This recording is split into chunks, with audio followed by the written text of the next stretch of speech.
Sorry for the random time for live streaming. It's just because I put it off yesterday and I almost put it off today. Um, so I want to start off with some things that have been kind of annoying me a bit or a lot. Is this thing on? Can you guys hear me okay? I need to sort my cables out as well. I don't know what's happened here. It didn't used to be this bad and then it suddenly got really bad. It's like someone messed with it, but can't tell. Can you hear me okay? Good. It normally comes up with like a bar thing to show how many people are watching. But it's not there yet. But so I did this video on O'Brien, which has done okay, I think, numbers wise. Let me just check on my phone quickly because it's the last video I uploaded.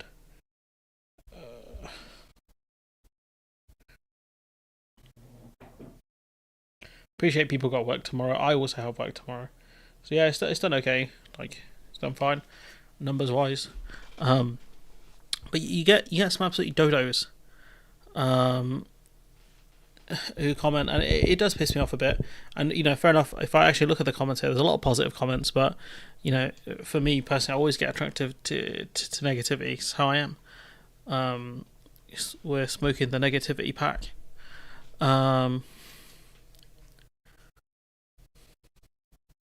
A couple of new different ones here I didn't see. He's also getting a lot of hate, to be fair, in the comments. But yeah, certain comments, and you're just like, what's he talking about? Where are they? So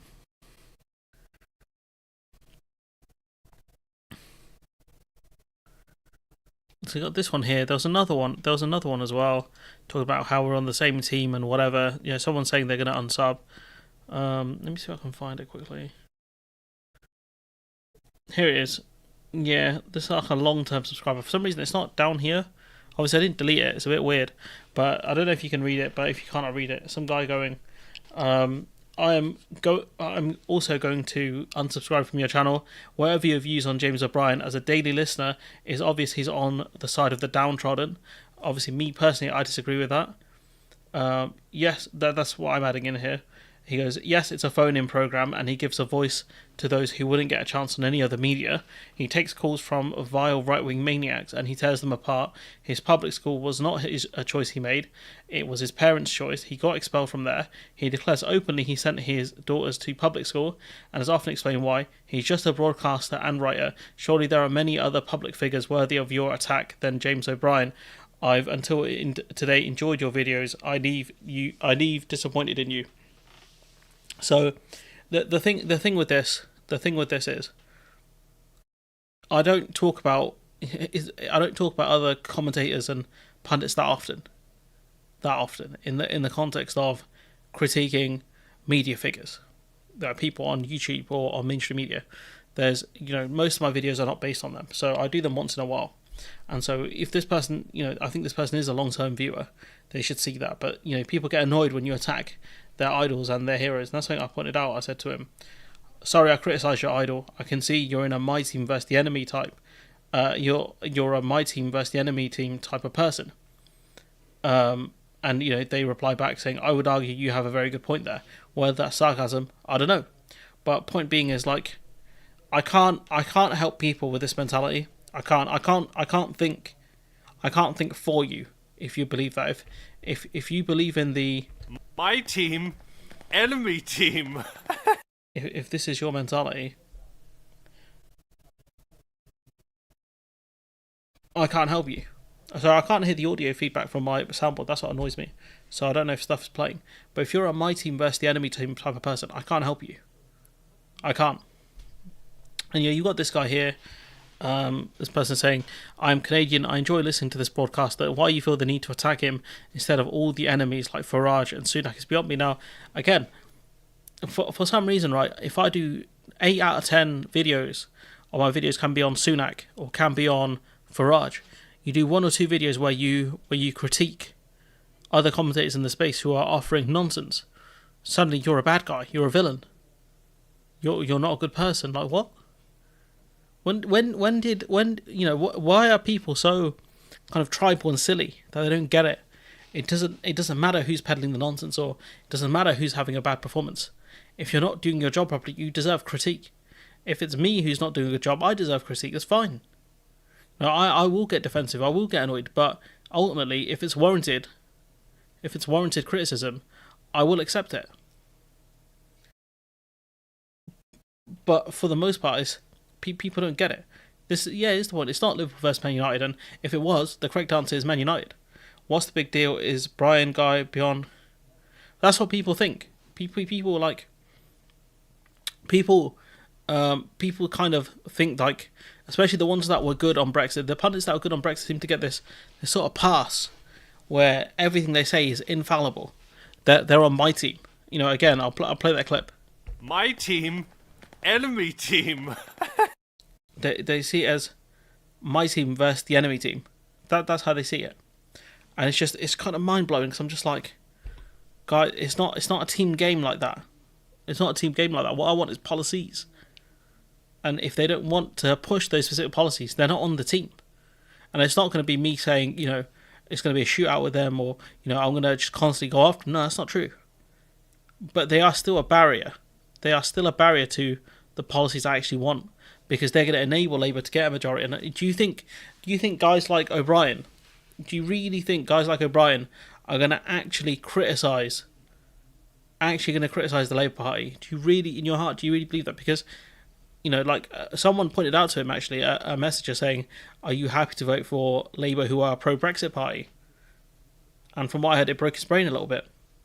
He was like, "Well, I didn't think about it like that," because ultimately they are a pro-Brexit party now. And that's what I mean. Like they can't. It's something wrong with their brain. It's like they cannot compute it. It's like the Daleks when they say explain. They can't understand what's going on. And to them, it's a game. Like if I criticise Starmer, if I criticise Labour and they lose, they'll blame me. And I just find it so bizarre. Oh, that's upsetting if that one doesn't play. Oh, I love that one. The don't blame yourself, blame me. I guess the soundboard does need some real fixing. But that's the thing I don't get. Like, it's not my team versus the enemy team. It's, I want these specific policies. I don't have any influence. And part of me is happy I don't. Because that crown is heavy. It weighs heavy. It comes with more criticism and more clowns than I can imagine. When I look at someone like Owen Jones, and you look at his mentions, or Ash Sarkar, or what's the other, Grace Blakely, those sorts of people, when you look at their mentions on Twitter, and you're just like, I'm glad that's not me. I'm glad that ain't me. Do you know what I mean? Because I would not, personally, I wouldn't be able to handle that.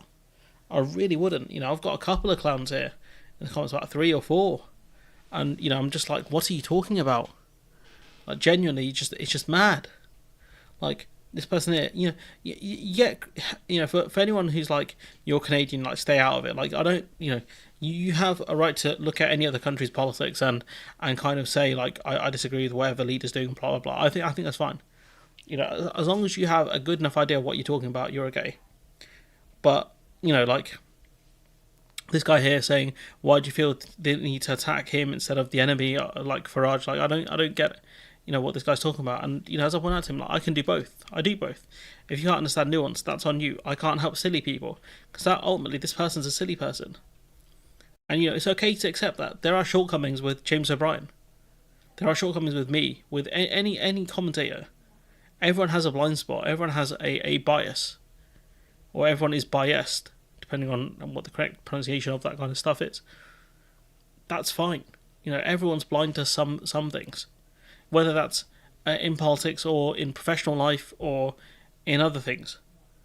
Do you know what? This video looks fun, actually. Should we have a little view of this? Let's have a little view of that in a bit. That one could be fun. But everyone has blind spots, and that's okay. Also, I'm surprised QA's not here, because I have more tabs open than I'm proud to admit. My RAM usage is very high right now. I'll give you some life advice. Never trust a Tory, and don't vote for people in... What? Whoa, Katie Marshall, what do you mean we do have blind spots? I said you have blind spots, because I can't see, because there's a stupid thing in the way. Thanks, YouTube, this stupid thing. I thought you were going to say you have blind spots. I would not have. I would have taken that very personally right there. A movement's tolerance of self-critique is its strength. That's true, Robert Law. And this is what I'm saying. Like, what if you can't?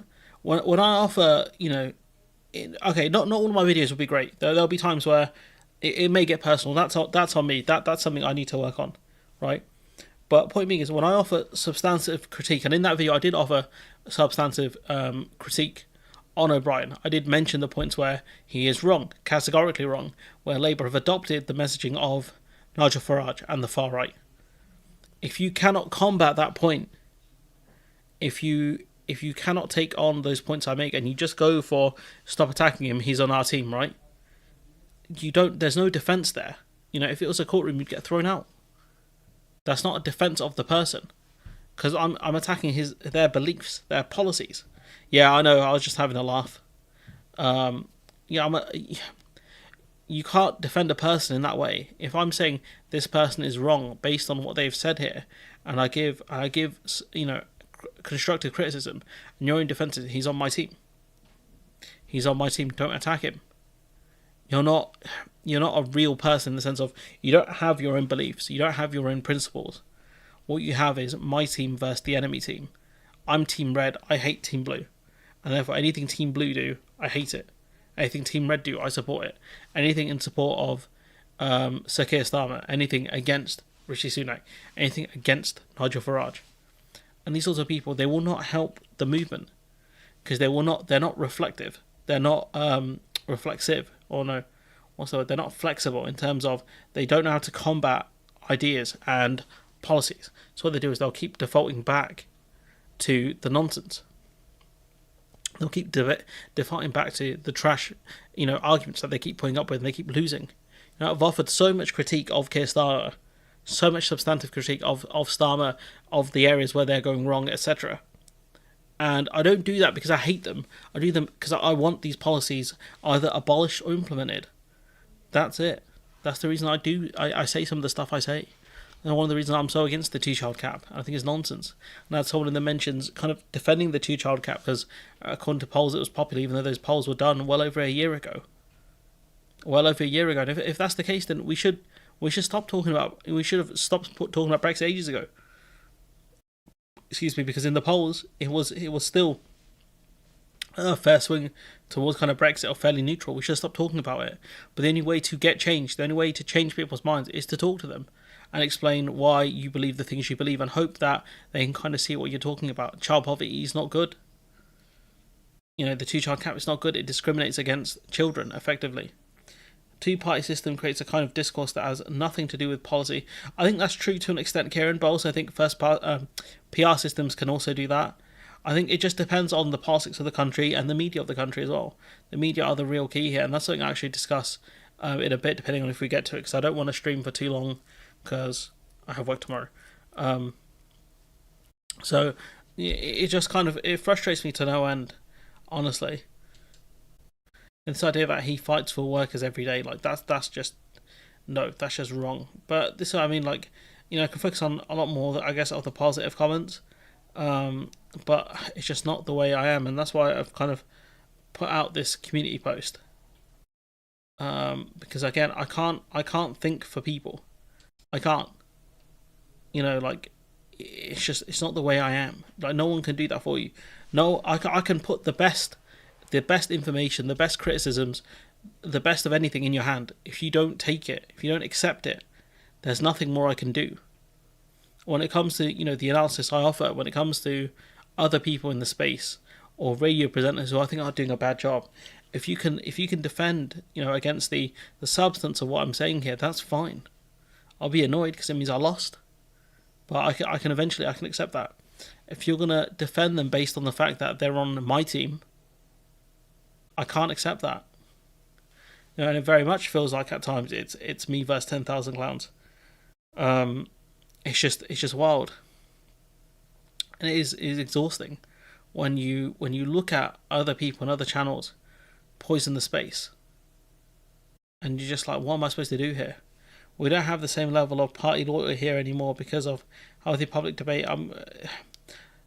it does change. It does change over time. I think the party loyal thing is fading in the UK quite a lot because of the fact that the Labour Party have abandoned their core voter base, just as the Conservative Party have abandoned their core voter base, and that's why we're going to be seeing, I think, kind of reform, the rise of kind of a far right party in reform, but also the kind of rise of a left wing party in the Green Party. It's exhausting to people who are into politics but have them just repeat slogans. But their politics is their hobby in the sense of they don't think critically. All they'll do is they'll watch people like O'Brien, people like Labour or politics socials, that I say, and those sorts of characters, and they'll just absorb their talking points, but they won't look at things critically. That's why when I did videos like you can't just rejoin the single market, it wasn't just because of the fact that it's factually true. We can't just rejoin the single market, and the fact that I've been, plagiarized, in my opinion, from those talking points. The fact that I had to put that information in someone's hand, and they're only just using it now because they want to attack the Lib Dems over it, which is fine, whatever. I'll be salty about that forever. I will be salty about that forever. That kind of information you have to put in someone's hand for them to understand how stupid they sound, right? But the reason I do that is because if you don't push back on that stuff, you let people poison the well. You kind of, like how I criticise John Swinney for accepting the framing so much. That's what happens. You accept the framing of other people, and that's where you go wrong because you're already at a loss. You're 1-0 down when you accept people's framing. You have to come back from a deficit. Starmer is able to get away with mimicking the Tories because of exactly this. The media class have so much responsibility in the failings of this country. Imitating, yeah. There's so many problems in the UK stem from the media, and I don't think it's just down to media reform. It's just the political class in this country are so washed in the sense of they're basically, a lot of them are the same person, privately educated, they're friends, they hang out with MPs, they want the scoops, they want the interviews, etc. Because these kind of interview-based shows, the only guy who gets a pass on this is probably Ariel Hawani, but he doesn't cover politics. Everyone wants access. All of these people, Koonsberg, Peston, they all want access. They all run interview shows because without these kind of interviews, they can't do a show. No one tunes in to see their personality. No one tunes in to see their opinions because they don't really have anything interesting to say. So the only way they can make a living is through doing interviews and being client journalists. That's it. That's their only avenue. There's no substantive critique. There's no real beliefs there. If you look at someone like Mehdi Hasan, Mehdi Hasan's great because he doesn't just have to do interviews. He will rip people apart, but he's great at doing analysis. And that's the difference. The ones that are the best in the media are the ones who can do both. They're great at interviews, but also great solo, great on panels, etc. Both being the interviewer and the interviewee, the panel host and the panel member. Did you watch Laura Koonsberg this morning? No, I'd rather shoot myself in the head. No, I'm just messing. No, I don't. It's part of it is me. I'm a bit lazy on the weekends because I do work like a lot of hours and my week is busy. Part of it is just I don't know. I can't. I struggle watching long interview shows. I appreciate Nate Justice. She stream the show and she'll give kind of takes and analysis on top of it, and it does make it a lot more bearable to watch. People really appreciate me doing the question time review during the middle of the week with the leadership thing. I would love to have that kind of stuff if I had more time.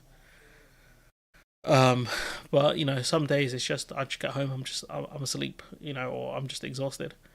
Starmer is social democrat. I don't hate. He's not really a social democrat though, is he? He's not really as what kind of social democrat pushes the 2-child cap and austerity, really, when you think about it. No, would Bernie Sanders push austerity or the 2-child cap? I don't think he would. I don't think Starmer. No, I don't think he's either. Don't blame you. I watch it because I'm disabled and all the time. And do you know what? There's nothing wrong with that. At least you're kind of trying to educate yourself and watch things that are interesting. That's fine. What you do with your time is up to you. Hobbies or if you see it as a life. You never know. There could be a life in just writing about things like the way politics impacts you as a person. That could be quite interesting, I think. A blog or videos or even just audio content, that'd be quite good, I think. The BBC needs to be stripped of the political appointments and other NGOs need to be stripped of their political appointments. Oh yeah, I agree. austerity by any other name is still austerity, Barry Brown. And when you look at the IFS analysis of what's coming down the pipeline, it's not looking good, and that's just because of the Labour fiscal rules. That's the main problem here. They've boxed themselves into really dumb fiscal rules, and they're going to suffer for it. They are. So Kev Logan, and I think she is back. Is she not? Oh, she might be on break. I've seen her on Twitter a lot. Yeah. There's other ones like Turn Left, and there's a few others. Like, I don't get time to watch everyone. I really wish I did. But sometimes it's better not to watch other people in terms of you kind of bias your own opinions without realising it. Those fiscal rules aren't in the manifesto. Nah, you're kidding. Do they not mention it explicitly? That's wild, you know. If they get away with that one, that's nuts. That's actually nuts. Then I'll have to concede to Bowler Hatman and the what do you call it? The smoke screen theory. Looks like the Greens will end with 4 MPs. The websites in 1 seat are now saying video Green over Labour. I mean, yeah, if the Greens win multiple seats, that's good. That's a very good start. If you think like Nigel Farage has never won a seat. What the Greens need to do is they need to break into the media. They need to force themselves, obviously not physically, but they have to be forced onto panel shows and question time and like the Koonsberg show, all of this stuff. Anywhere which platforms Nigel Farage is where you need to see the Green Party, basically. Obviously, apart from the NatC conference, that's what's going to happen here. And it's kind of hi, man. It's moving on. Let's have a little review of this. I've just seen it pop up in my recommended. Phil, and welcome to Labour Vision, where we discuss Labour policies ahead of the election, where we actually get to see them implemented. So, with the manifesto, Let me know what the audio mix is like. Let's have a listen to this. And the only speculation being how we read between the lines of policy statements. What is best to focus on with? Bro, he's obsessed with reading between the lines. Less than 2 weeks to go before the election. Yeah, Kieran, that's my point, and he's very late on in doing so. He was very late on in offering these criticisms when Labour's position has already become entrenched. If you do it from the jump, you have more chance of pushing Labour to a better position, and it looks like less of a U-turn. Well, for this video, I thought I'd address some key aspects of the manifesto which are not going to get much attention in the mainstream media. The first are the policies which will be the first out of the gate once Labour form a government, and the second are the historical injustices that Labour are committing to addressing in this parliament. So the urgent moves first, because the manifesto represents a whole mass of policies which Labour want to implement, and most of them will require... I think the Greens are working on it. Their leadership is fine, I think. Zach, I think his name's like Zach Polanski, and Carla Denyer. I think I'm really bad with names. The lady whose fade is fresher than mine. I don't know if that's a wrong thing to say, actually, but yeah. Require parliamentary time and even early stages to complete. In other words, some policies will be implemented straight away. Others, okay, can you get to the point, my guy? Later on in July, like literally 2 or 3 weeks. This is why I watch videos at 2x speed, because there's so much filler in these videos. First 100 days programme. However, I gather that Starmer has suggested cancelling... First line of the fiscal plan. Sorry, Joni, looks like you've been overruled there. ...most of the summer recess. Carla Denyer, I think it's like Denye. In order to get cracking. So there will be more parliamentary time than would otherwise be the case. 1 minute 37, still not gotten to what he's actually meant to talk about. Policies immediately, which presumably means over summer. The first is updating the National Policy Planning Framework. In other words, Labour want to get building without delay. They want to reinstate the housing targets straight away and increase the number of planning officers in order to cut down the time it takes. So in terms of the housing target, the media have actually talked about the housing target. So it's not really that overlooked. I guess the more of how they're going to do it is the bit that's overlooked, maybe. To get permission to build. There's also a promise to immediately abolish Section 21 no-fault evictions. Sometimes, the Tories have been promising to do this for years. But they kept backing out of it because, do you know what? You'll never believe it. Loads of Tory MPs are landlords and they all disagreed. There'll also be ways to challenge unreasonable rent increases and demand timely repairs for privately rented accommodation. Again, how do you define a timely repair? Is it meant to be done within a week, a month, 6 months? Like, it's very nebulous, that. The manifesto also talks about immediate reform. By the 5th year is the salient point. For parliamentarians. Now, this includes for the House of Commons a ban on paid lobbying and advocacy work for MPs. The vast majority of those who engage in this sort of moonlighting are Tory MPs anyway. So however few are left are going to be really miffed at this. I'm going to enjoy listening to their whining in the debate. Well, to be fair, there'll be Labour MPs looking to moonlight as well. I mean, David Lammy has like 1,000 jobs, so again, not really the strongest point. But also the House of Lords. The manifesto talks about immediately removing hereditary peers, as well as introducing this age limit, although that second one only has any practical effect at the end of the Parliament. It's a bit ageist. I don't think, I think there should be some sort of test, maybe, when they reach a certain age, but I guess that would be ageist in itself. So those are what the manifesto says will begin immediately. So those will be the first out the gate. There will be other I think his shirts are just big, honestly. policies implemented straight away, of course. Not everything requires primary legislation. For example, Wes Streeting has promised to meet junior doctors on day one of being health secretary. Well, to be fair, Katie, that was official Labour Party policy. Abolish the House of Lords, that's disappeared. Which will give us an interesting insight into what Labour in general have got planned for restoring public sector pay. We know that Labour won't be able to restore of being health secretary, which will give us an interesting insight into what Labour in general have got planned for restoring public sector pay. We know that Labour won't be able to restore pre-Tory parity straight away. Nobody realistically expects them to.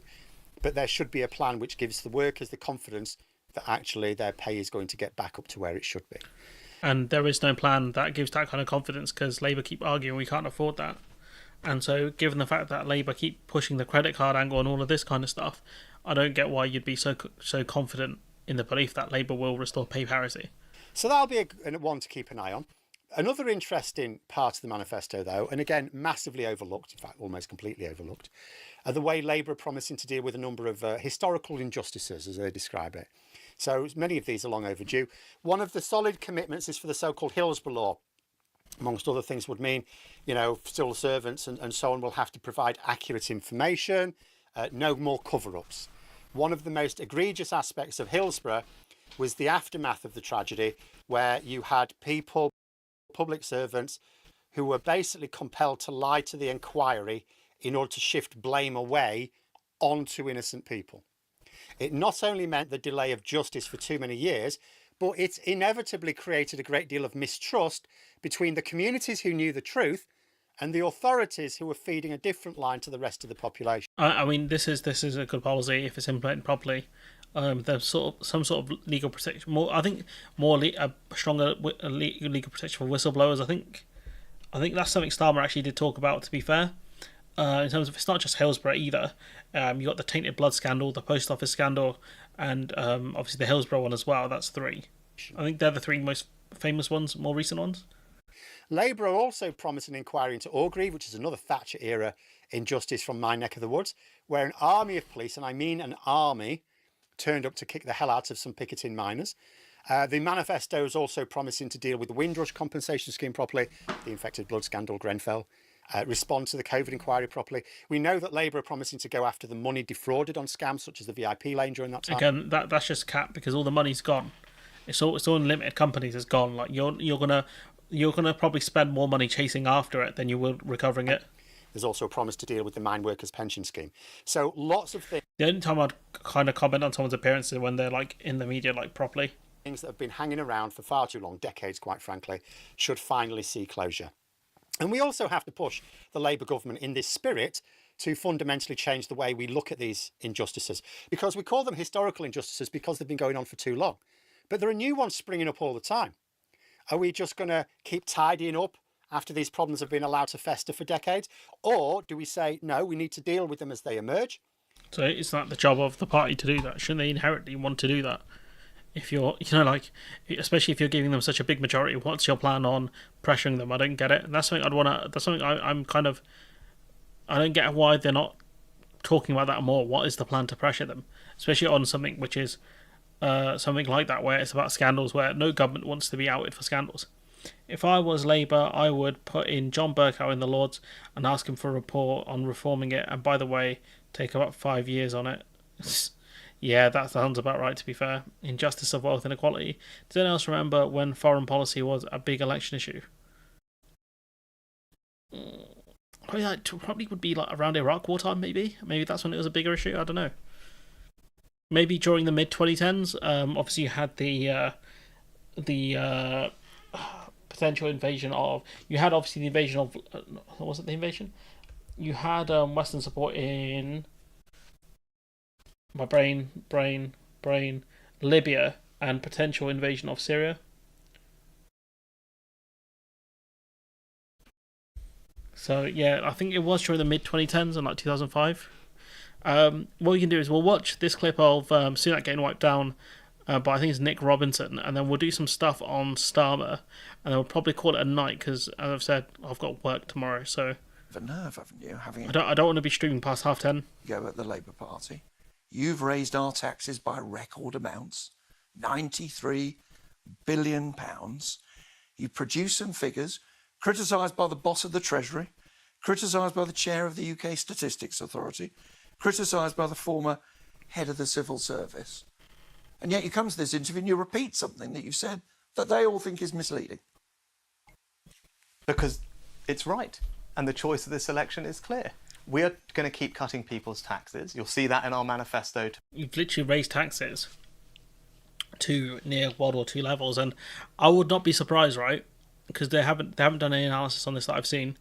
If the highest earners were paying more, kind of post World War II, than they are now in terms of as a percentage of income, and I wouldn't be surprised if working class people and lower middle class people are paying more in tax than they were post-war as well. I would not be surprised. Tomorrow, you've seen it in the announcements that we've already made. Labour Party are going to put people's taxes up. We have been through their policies. We've been Also, just going to say this once because we're not streaming for too long. Super chats are. Be grateful for any super chats you can throw my way. Classic bit of e-bagging as always. And also channel memberships are available for anyone who wants those. Got around 30 people here on a Sunday night, which is brilliant. Treasury officials had costed Labour policies. Yes. Independent Treasury officials didn't produce that figure that you keep repeating. So there are 27 policies, as the letter from the Permanent Secretary. See ya. Let me explain. There are 27 different policies that underpin that figure. Of those 27, 21 are produced by independent Treasury officials, available online for people. So what they do is, and I think Nick Robinson puts out later, is they give the Treasury officials these figures and say, what is the impact of this? People to see. Wait, did Germany come lose? From other government sources, 2 come from the Labour Party themselves, and 1 comes from an Sorry, Akis, it looks like they were more hungry for the win. Independent investment bank. Every single Scotland was starved of goals. one of them is available, transparent, and you top them all up, and it amounts to £2,000 worth of tax rises for every working family in our country. Yeah. When and you that say is the top choice them all up, what you mean in is our when election. Tory researchers top them all up, treat 4 years of figures as if it's 1 year, divide it between all the families. Damn, Hungary scoring the 100th minute. Sorry, guys, just going to talk about football for a second. Hungary scoring that 100th minute to knock Scotland out. That's wild. That is wild. And then you've got, I wonder what the group listing actually looks like. Can we see what they look like? Group A, Scotland on 1 point, Switzerland on 5, Hungary on 3. Crazy stuff. Crazy stuff. Which no economist would ever do. You then produce a Conservative press release and you claim that it's been produced by the Treasury when it hasn't. 20, it's a Conservative figure. Let's go through it again, Nick. No, there are 27. At least you qualified for the Euros this time. That's a big step. There are 27. I want to ask you something else. Well, no, but you've made a point which isn't right. There are 27. I can imagine, to be fair, Space Channel 5, it would be rough. I'll be real. Like, from what I've read about it, it was a complete mess. A complete mess. Figures, 27 policies, 21 of them are costed by the Treasury, 2 of them are from the Labour Party themselves, 3 from government sources, and 1 from an independent investment bank. Okay. You top them all up, divide by the number of households, and that's how you get £2,094 for every working family in our country. And I don't want to see that happen. And that is what the Labour Party will do. Yeah. Okay. Again, it's just complete lies, isn't it? We've debunked this lie before, but as he kind of points out here, they just give these figures to these Treasury advisors and say, what's the impact of this? Because the Spectator did similar analysis of Tory party policies, and they tied up it would be 3k for every person in the same way, because they look at the spending commitments, they add them together, divide them by how many people there are in the country, and say, oh, they're going to increase your taxes by this much in order to make you pay for it. So, I got into an argument with someone before a few months ago about why don't Labour increase taxes on kind of the highest earners. And his argument was, well, because the Tories will argue they're going to put your taxes up. If they come up with that point, the Tories argued that anyways. You know, the argument that you can't have left-wing policies because then the Tories will call you communist. They'll call you a communist anyways. They don't care. Press release, and you claim that it's been produced by the Treasury when it hasn't. 20 It's a conservative figure. Let's go through it again, Nick. No, And this is the strategy here. This is one... Oh, no. I'm going to have to refresh. I've just got too many tabs open, I think. My computer's not built for this, I believe. Let's go through these slowly then. Corbyn stuff. Yeah, this is Starmer. Like, he needs to stop talking about Jeremy Corbyn because it reminds everyone he was in Corbyn's cabinet. They're building this sort of Jeremy Corbyn style manifesto where anything you want can go in it. None of it is costed. It's a recipe for more of the same. People say in our manifesto we're asking too much. I say a manifesto has to match the challenge we're up against. I beg that's not copyrighted music. I think in this election, what I'm hearing is people really want change. They want to end the inequality that they see. What's ironic is he has taken those words, change, inequality, and all of that stuff, and he's what do you call it? He keeps running with those phrases without actually offering any change or anything like They that. just want decency and dignity, and that's what this manifesto is about. We should treat, if you like, the 2017 manifesto as our foundational. It's just nuts. Like, They're building. you know, this guy who ran and served under Corbyn in the shadow cabinet is now, just using Corbyn as an attack line. It's kind of crazy to me. James Snyder talks about how it just kind of shows how unprincipled Starmer is, which I agree with. But there was more stuff I want to talk about here.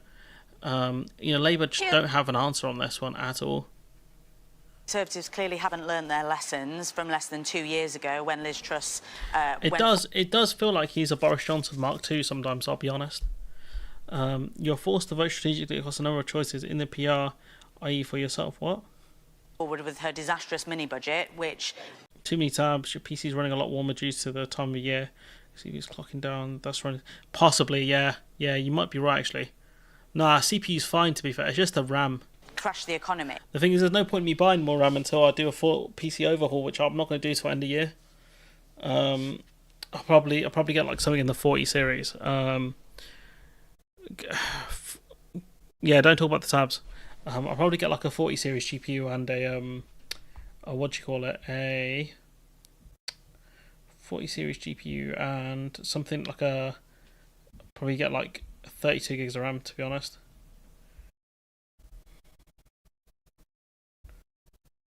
So yeah, that's probably what I'll do. Sorry, someone just sent me something. I'll watch that later. So yeah, like... And people are still paying the price through increases on their mortgages. We've learnt the lessons from our 2019 general election manifesto, which was roundly rejected by the public and led us to our worst election defeat in our history. And that's why Keir Starmer... Yeah, I kind of wish I did buy some, but at the same time, like, I'd have to open the thing up, and I'm literally gonna swap cases out. It's gonna be new, basically a complete overhaul. Honestly, a complete overhaul.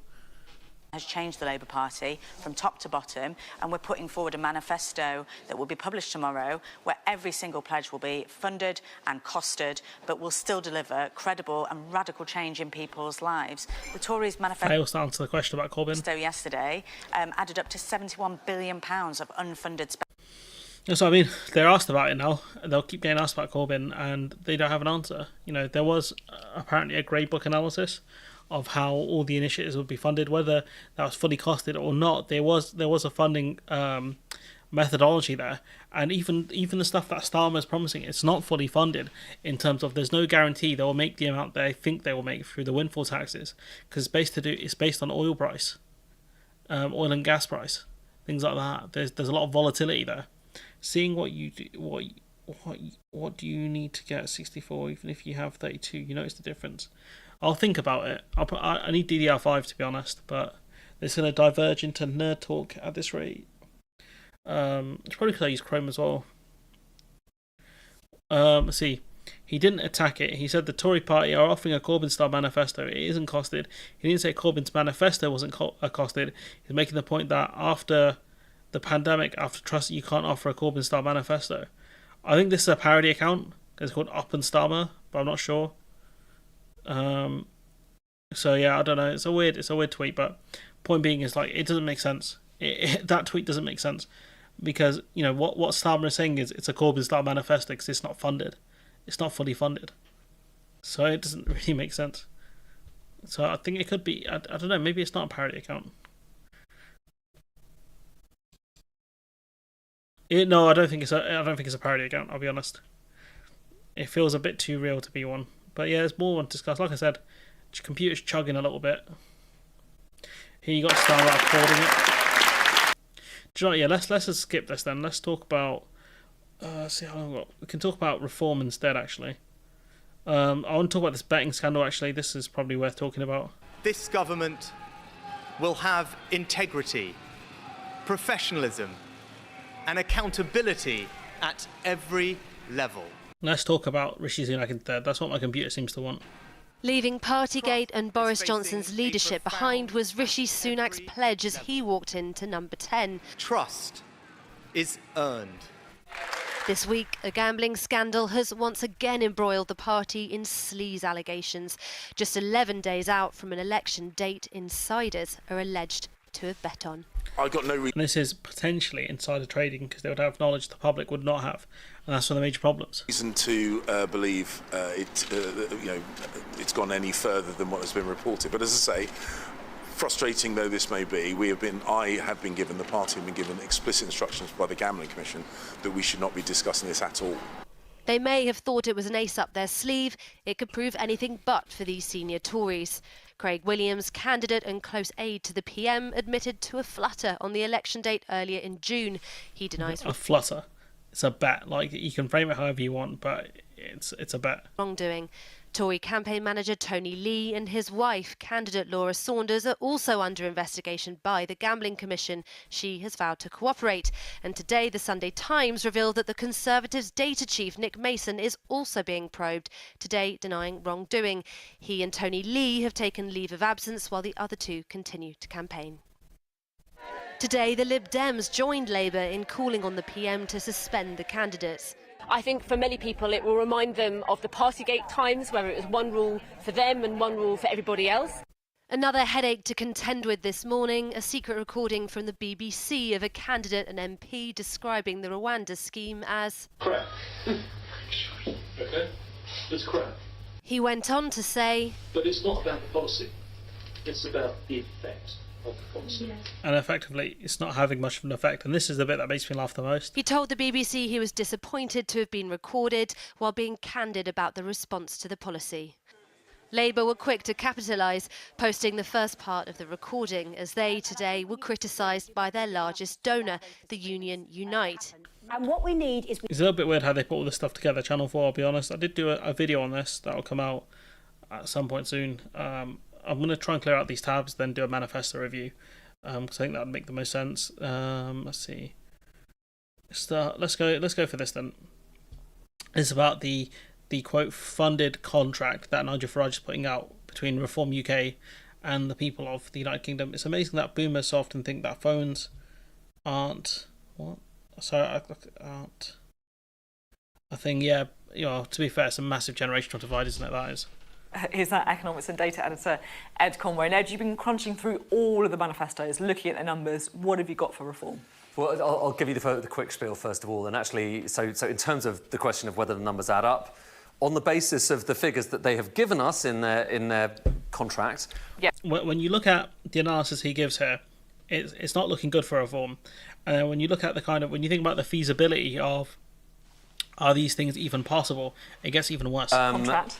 It does. I mean, it does add up. Actually, it's better than adding up because they say they're going to bring in 150 billion pounds worth through lots of spending cuts, a bit of tax rises, and then they're going to spend 141 billion pounds. And actually, if you look at the difference between those two kind of bars, that's quite sensible because there's a £9 billion buffer. This is supposedly not making the mistake that Liz Truss did of kind of unfunded tax cuts. You've got money coming in, but the problem is that when you delve into actually both of those sides, but delve into this side, where is that money actually going to come in, then there are some other question marks. You can kind of poke some holes into it.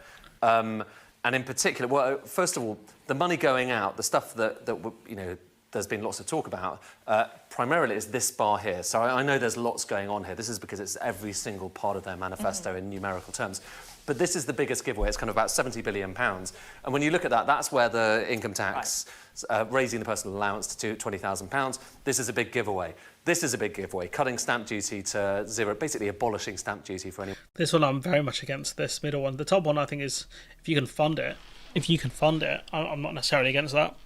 One buying a house below £750,000, and then you've got raising inheritance tax threshold. So for a lot of people, they look at that and like, this is fantastic. You know, we'd all love to have a lot of that stuff potentially. These last two, no.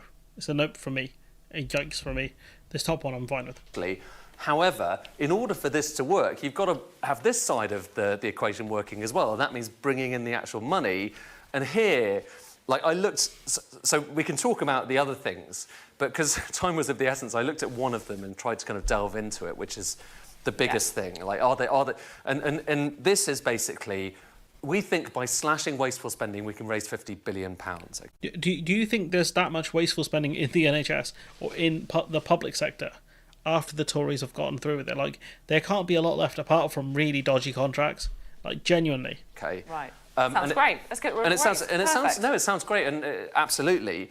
The problem is, okay, so if we take that, so that's the £50 billion, that's all of government spending, excluding stuff like investments and debt interest payments. And actually, that does work. Like, if you take £5 in every 100, which is what they're talking about, that's about £1 trillion. That does work out as 50 billion.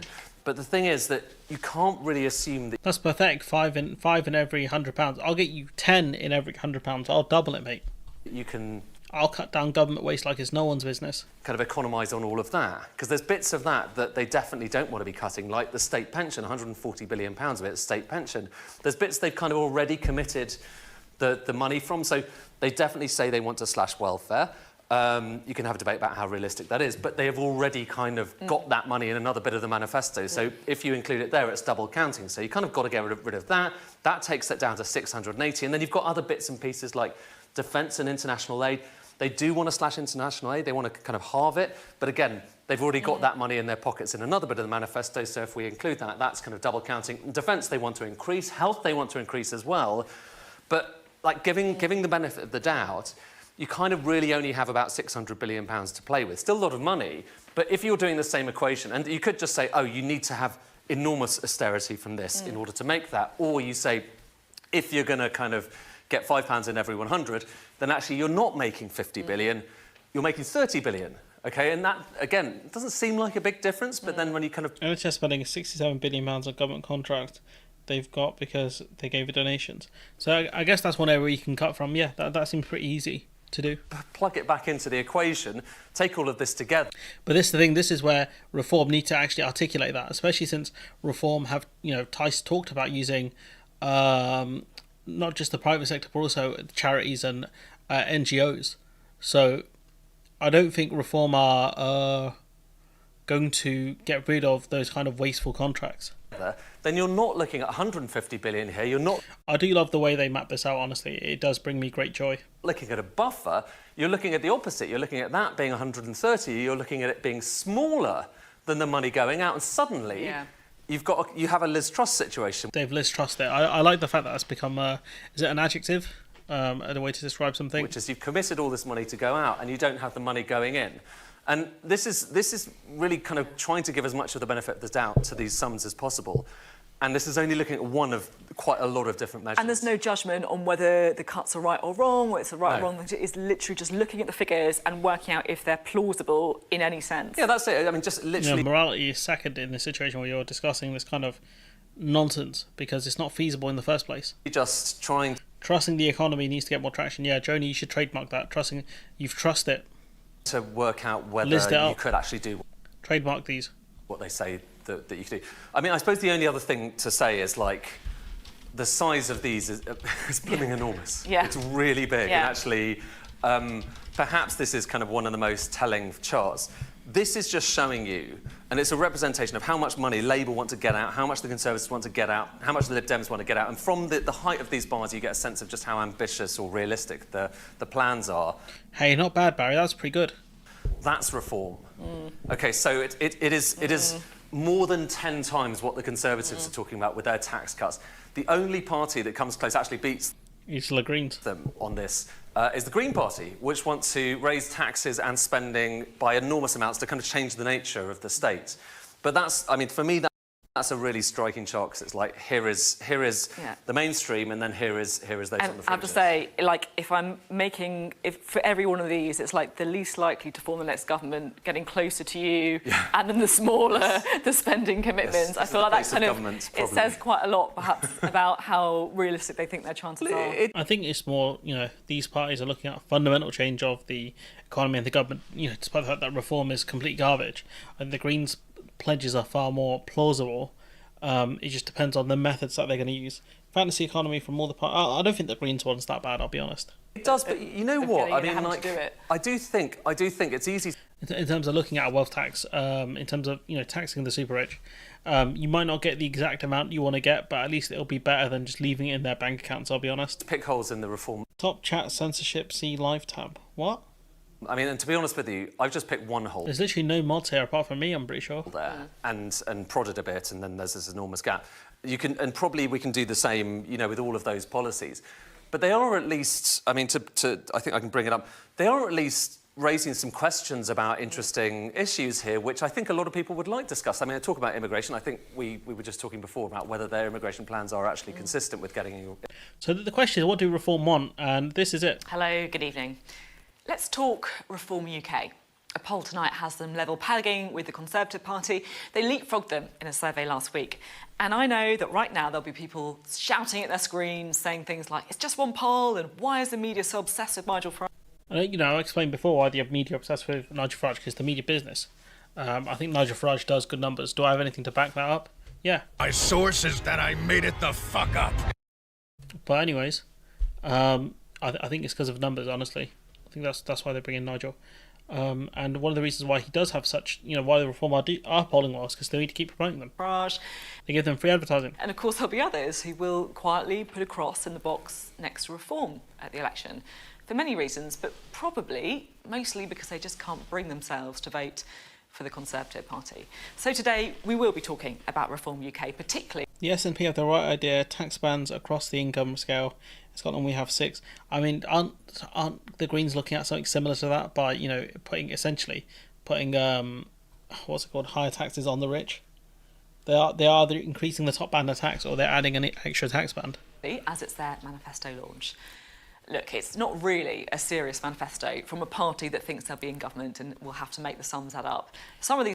I never thought the Reform polling was a joke because of the fact that they are a serious, incredible threat to the Conservative Party. They've got Nigel Farage back. The Conservative Party have failed fundamentally. The Brexit kind of era of the Conservative Party have failed fundamentally. And he's going to try and pick up the pieces. These policies, frankly, just don't pass a smell test. So they're promising to get NHS waiting lists down to 0 in 2 years. 0. I mean, this is not a blueprint for government. But I guess it doesn't have to be. Even Nigel Farage isn't calling it a manifesto. It's a contract that's a 5-year programme to challenge both the Labour Party and the Conservatives. And that's literally, it's just there to shout, it's there to push the Everton window. And he'll say, look, I would have got all these plans through by cutting immigration. That's the main thread he would have gone through. You notice that they do offer, that income tax change is big. But the stuff on inheritance tax and stamp duty, that's there to appeal to, I think, rich donors, because they are going to position themselves as the replacement to the Conservative Party. Whether they can do that or not is another thing to be seen. The best thing we can hope for is these two parties compete with each other. Reform and the Conservative Party have to compete with each other for votes, and that way that will keep them out of power for a while, unless we get a proportional representation system. He's never entered into a contract without intention of breaking it, so there's nothing new there. I mean, his ex-wives know that better than anyone. When you're chatting with Bowler Hatman again, he made another...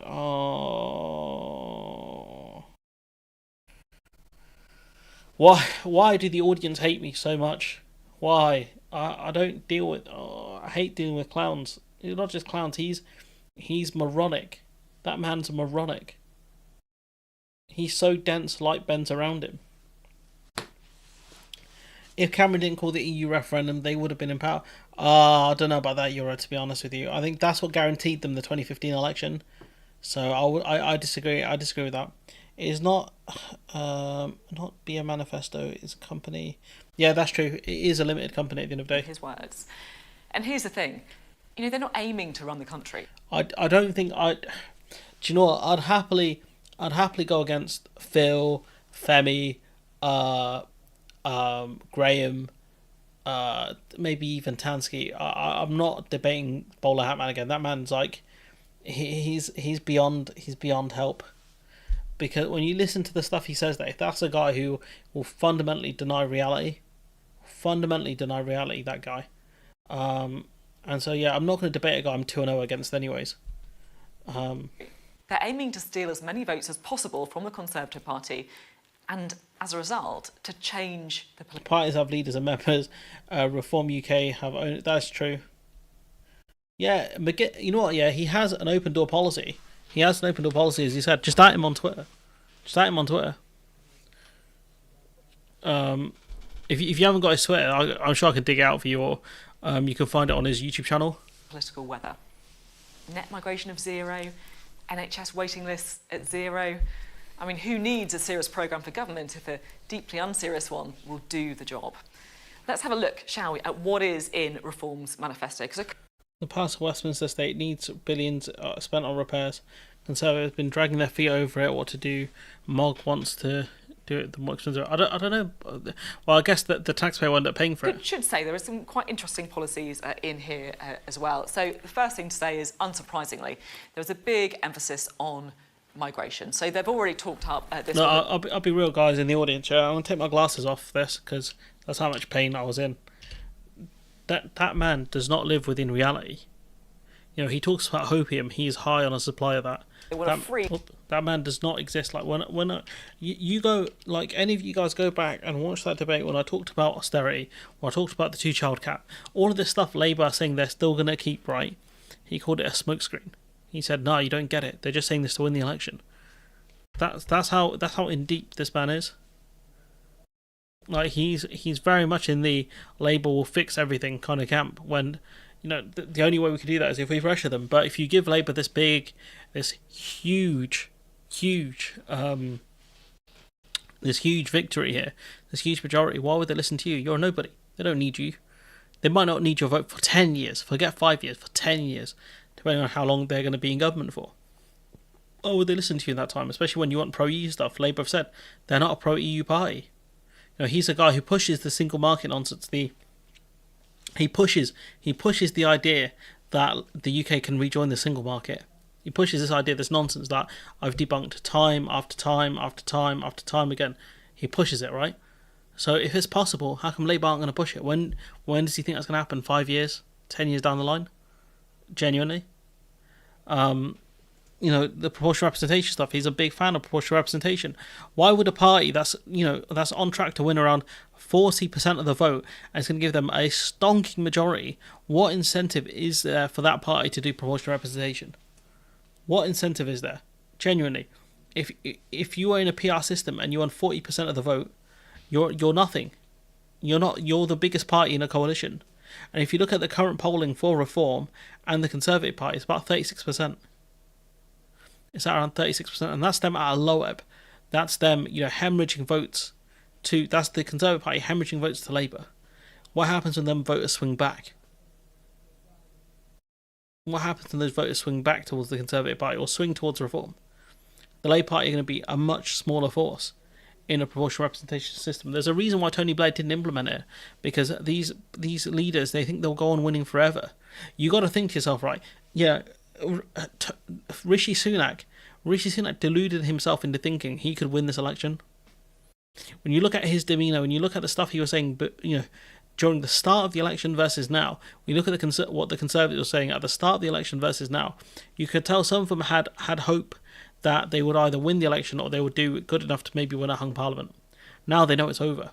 Now you got David Cameron talking about we want to be the party of opposition to hold the Labour Party to account. That's what's changed here. I feel most people under 35 are kind of over Brexit stuff, and everyone over reality. It's not. I don't think people. I don't think people under 35 are over Brexit. I'll be honest. I think they're the ones who want to overturn it the most. Sell shares in the royal family. Lol. Cat buttons are not to be pressed there. You can press buttons if you want, but like I said, I don't. The thing with the Hat Man is I don't respect him. I don't respect him as a content creator. With most of the other people in the space, I have respect for them. I disagree with them. Fundamentally, I will disagree with them on things. But I do kind of have some respect for them, or I kind of can see where they're coming from, or they can actually formulate sentences and arguments properly. If you see what I'm saying. With him, I don't see it. With him, it was a smokescreen. Oh, they're just lying to win. And so how does he know where the line is? How does he know which ones are lies to win and which ones are going to be implemented? How do you know which ones are lies and which ones part of the smokescreen? I don't get it. How do you accept lies on that scale? I just find it baffling, like really baffling to me. And that's what I mean. It's the way these guys see politics is like this. My team, enemy team. And for me, if you're one of the fall in line people in 2019, and you're saying for buffering, if you're one of the people who said, look, just vote Labour in 2019, and you're one of the ones saying vote Labour in 2024, that's fine. I don't really have beef with you. I think that this Labour Party, I don't really support them. I don't have a problem with that. If you're one of the people who said, look, just don't vote for the Conservative Party or Reform, you don't have to vote for Labour or vote tactically, I don't have any respect for you, because you're the one shouting now, Tory enabler, you're a Tory enabler, you're a Tory enabler. But in 2019, they're the ones saying, look, just don't vote for the Tories or Reform. What's changed, guys? What's changed? Correct number of the big parties want reform of the voting system. First past the post gives them the edge. Neither of the big parties is true. Yeah, I mean, it depends on if you think the Lib Dems are a big party or not. The Tories have to... Yeah, I'm hoping... We're going to see Liz Truss fizzle out. She will still get speaking gigs and stuff because she is a former Prime Minister at the end of the day. So she's still a name. But eventually she'll lose kind of the drawing power she has.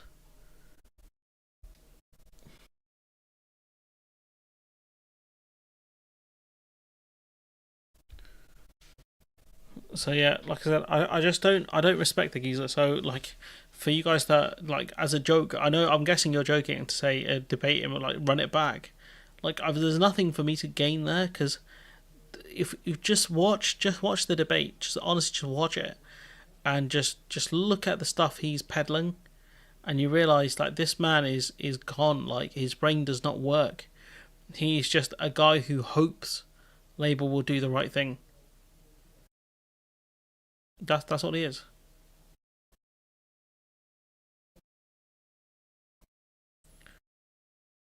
It's difficult to imagine who Liz could say that would be helpful. Yeah, I mean, Liz Truss staying away would be good for the Tory party, good for humanity, I would say. But just kind of my final point on this is when it comes to politics, you can't sit back. In the words of Russell Adler, you can't sit back and hope for the best. We have to no. He goes, we don't sit back and hope for the best. We make the best happen. That's what Russell Adler said. Let's see if I can find it.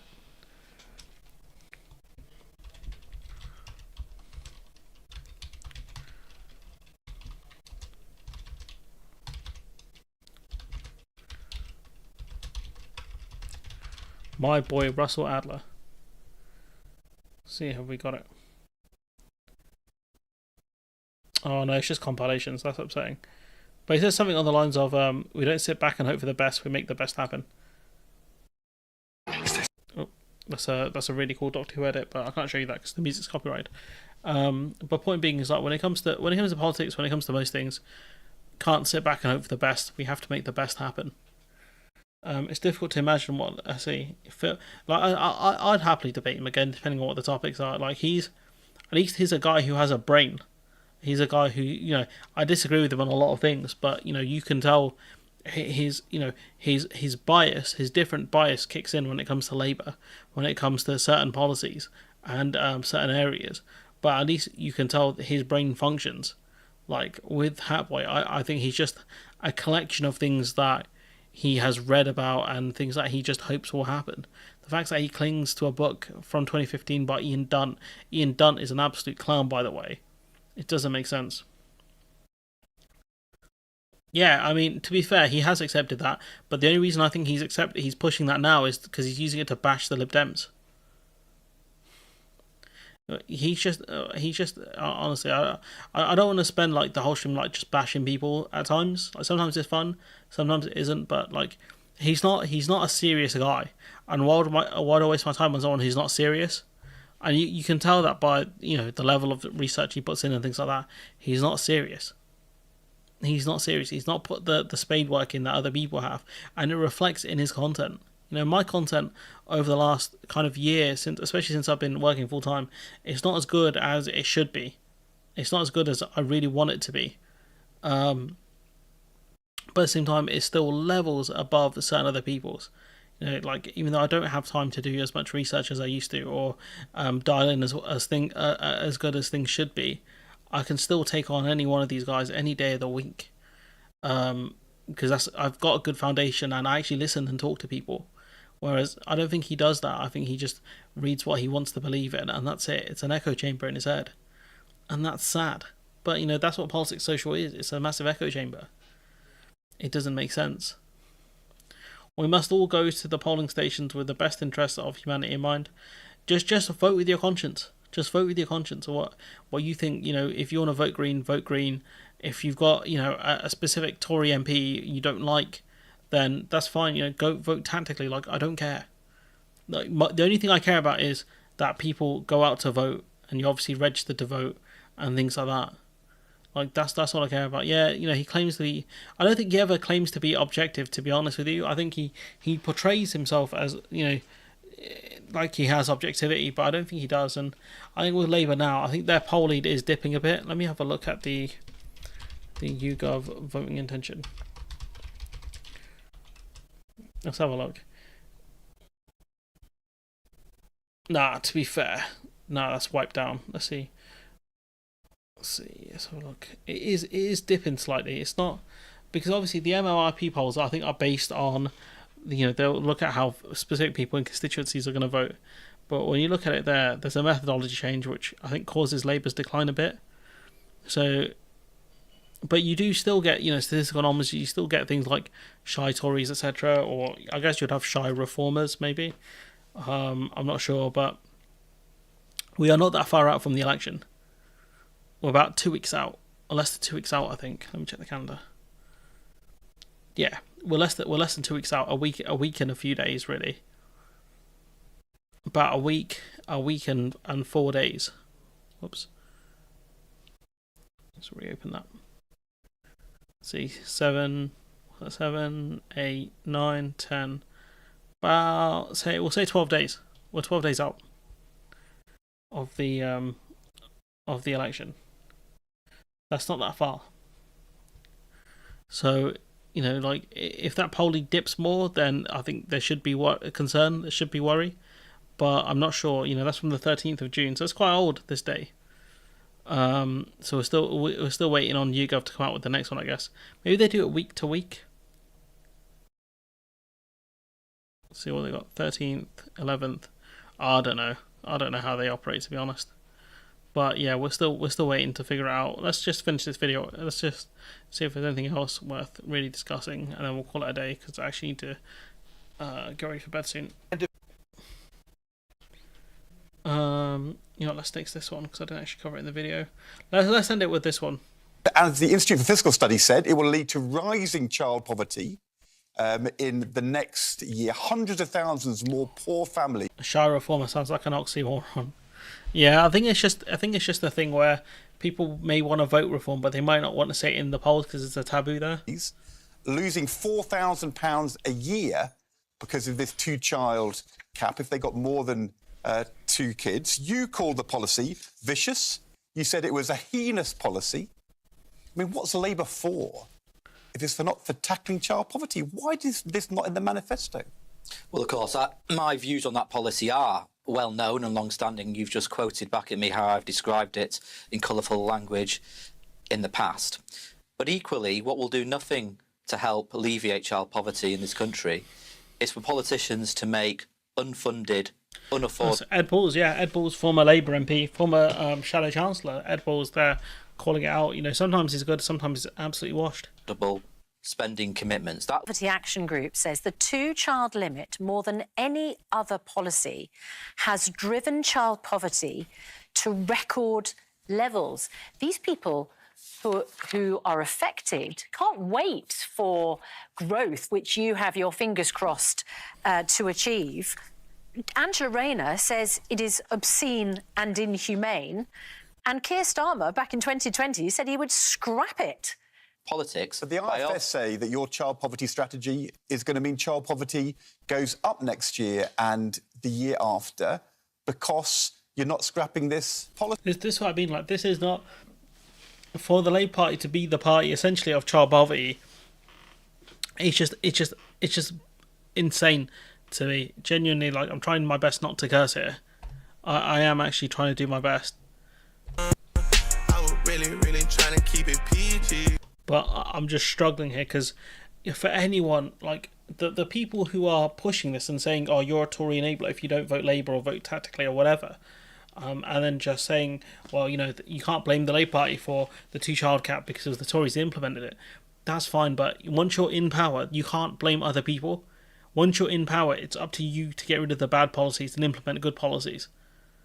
If you don't do that, you can't blame anyone else but yourselves, especially when you're coming in with a big majority. Let's see, isn't politics about choice? He did get chased around the town. In the manifesto, you are spending billions of pounds in a costed way with tax rises. You've just decided not to spend. It's not a priority. It's true. It's a political choice. You know, they've got money to spend on more nuclear submarines, but not on child poverty. Which, again, yeah, as I mentioned before, child poverty has a societal cost. It has an economic cost as well. To tackle the vicious, heinous thing, it just feels as though child poverty just didn't quite make the cut compared to childcare or dentistry or waiting times. Is that really the right choice?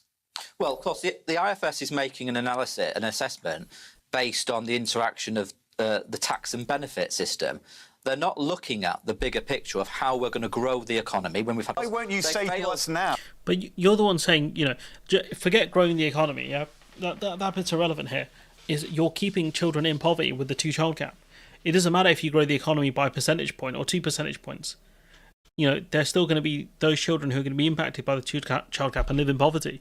Now, if there is better economic growth, then we'll scrap the two-child policy. Because we are making it very clear that all of our commitments are fully funded and... Or the worst case, like the thing they could just say is, look, once the economic circumstances allow, we'll prioritise getting rid of the two-child cap. It's just baffling to me. They're happy to allocate the money for nuclear submarines, but not child poverty.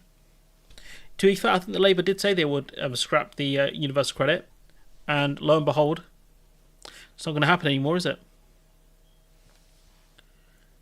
5 billion is nothing, and the thing is, like I said, like, it has a societal cost, it has an economic cost as well. You know, Starmer faces renewed pressure to scrap the two-child benefit cap, as research shows more than 270,000 more kids will be impacted over the next year. That's 270,000 more children that will live in poverty that shouldn't have to, and it's a political choice. That's what it is. That's what Vicky D points out here. On making a choice, you could fully fund and fully cost lifting the two-child benefit cap, and you are making the choice not to do that. That's right, isn't it? Well, these are trade-offs. We've made the commitment not to increase taxes because the tax burden is already too high on people as a consequence. This is what I mean. Like, these are trade-offs. Even though they could increase taxes on the rich, they could. 2.5 billion, is that the actual cost? That's honestly, they could find that. They could find that if they wanted. Oops, am I still muted? No, I'm not. They could find that if they still wanted. And this is what drives me nuts. Like, you can't make the argument of, oh, there's no money or whatever. You have a choice, especially given that we are, you know, in the top 10 richest economies in the world. You have a choice, and you have decided to keep more children in poverty. That's all it is. It's not a trade-off. It's exactly a false dichotomy. It's a false dichotomy, and again, that will put money into the economy. It's not just about, you know, the initial cost. You'll put more money into the economy because you have more families with disposable income who can actually spend money on their children. You're talking about improving the quality of life for kids, as well, so that maybe they can actually eat properly, and not have to worry about living in poverty, the stigmas around poverty and things like that. I just find it baffling. Like this lot, I never thought I'd see the day where like Labour were pro Brexit, right? But I never thought I'd see the day where Labour were pro child poverty. Never, ever. If you told me under Corbyn or under the start of Starmer's kind of tenure as leader, if you had ever told me Labour were the party of being pro child poverty, I would say you're dreaming, pal. But The part with the bite, what's up? It's the part with the bite. They are the party of child poverty, and as much as I want to get angry about it and say, Demon just got out of can. I just not got the energy for it as much as I probably should. I should be more annoyed about this stuff, but what's the point of being annoyed about it at this point? These guys come in on a 200+ majority or 100+ majority or even a 60-seat majority. They ain't gonna care what I say. They ain't gonna care what anyone says. Honestly, why would they care? Go back to the very late 70s and 80s. Labour was a full-on Brexit party. True. I guess that's true. Yeah, that was way before my time though. But you're giving, the thing is, these people, they're giving Labour a blank check, and they fail to see how stupid they're being here by wanting kind of the destruction of the Conservative Party in this manner. Because if it was the Lib Dems taking those seats, if it was the Green Party taking those seats, I wouldn't care that much. I'd be happy. But if it's the Labour Party taking these seats, what you're doing is giving them a huge majority, an overwhelming majority, where they can get through whatever they want, an elected dictatorship, get through whatever they want, and regardless of how bad these policies are, there's nothing that can stop them. Who's gonna force Labour to get rid of the two-child cap? Who's gonna force them to align with the EU in certain areas? The argument of they need to grow the economy or whatever. I don't think they have to. If they want to stay in power, I think even if it's 5 years of minor wealth redistribution, I think they'll get away with winning again, or they might be pushed into a coalition government next time. But I can't imagine they'll lose in 5 years if the economy is doing pretty stagnant like it is now. I don't think they'll lose. I think they will lose in a second term if it's like this. What is the two-child cap anyway? So it's basically like let me Google it so I can explain it properly. So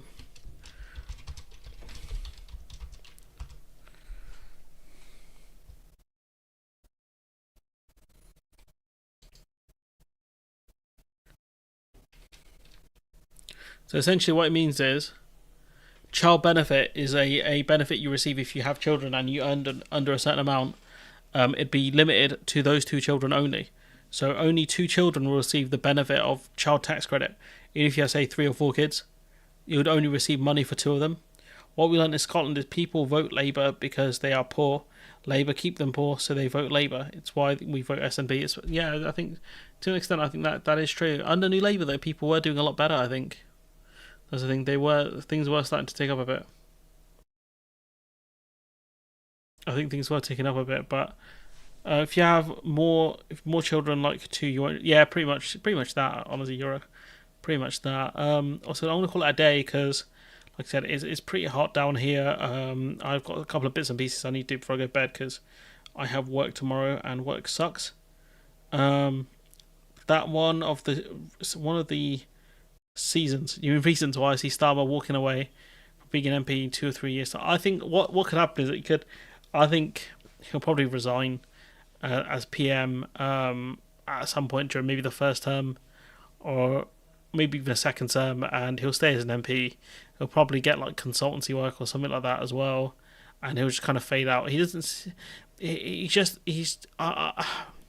I find it weird when people that are that kind of introverted, like Theresa May, want leadership positions. It's like you look like you're exhausted after speaking to someone for 2 minutes. You look like every time you give a speech, you don't want to be there. You would rather be anywhere else. You'd rather be in the wheat fields or in charge of the CPS or somewhere else. Yeah, you would think so, Cthulhu, but you'd be wrong. Wrong. You'd be wrong. Yeah, he's really bland, but I think it's more. He has more problems than just that, in my opinion. Much more problems than that. But anyways, like I said, I've got a jet. It's been a great stream. I know I was meant to stream yesterday, but I kind of botched it. I've got like a lot of editing I need to do tomorrow, so that's going to be really fun. I'm so excited for that. That's the optimism I'm here for. That we'll still be around to vote for another 5 years. Yeah, we'll see. We'll see about that. You could be right. They could change everything. Maybe the aliens attack, or the Daleks or someone.